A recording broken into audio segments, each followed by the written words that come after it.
Sou Frei Marcos Vinícius Souza, sou da Custódia do Amazonas e Roraima. Sou o Frei Lorival. Sou o Frei Marco Darlan.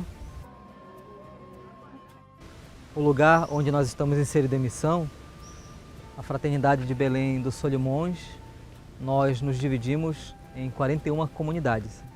Ao todo no Évari são 72, mas são 41 que estão sobre a jurisdição, né, da paróquia de Belém dos Solimões. Essa aldeia indígena ela é muito importante para nós porque é uma aldeia em que nós trabalhamos. E o nosso trabalho é tão fundamental que ajuda também no desenvolvimento tanto pastoral, religioso, como social desta mesma comunidade, desta mesma aldeia.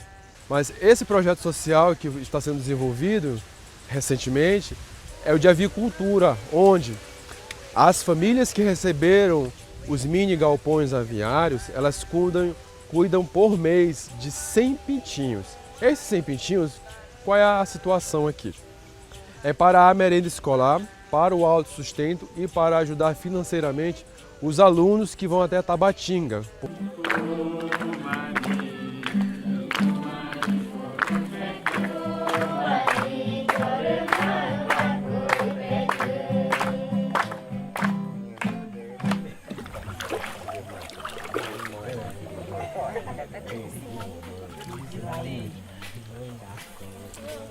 Gislaine,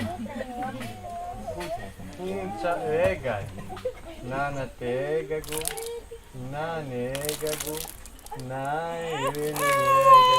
Nesse encontro de jovens, às vezes 300, 400, 500 jovens de todas as comunidades indígenas ticuna, abrangendo não só Belém, mas também comunidade jovens de comunidade da paróquia de Benjamin Constant que vem, jovens ticunas da outras comunidades de São Paulo de Olivença. Todos aqueles jovens são convidados e se faz um encontrão muito bonito, muito alegre, tirando também da questão da sobriedade. E esses encontros sempre se referem ao contra o álcool, o alcoolismo e as drogas que está dentro da área indígena.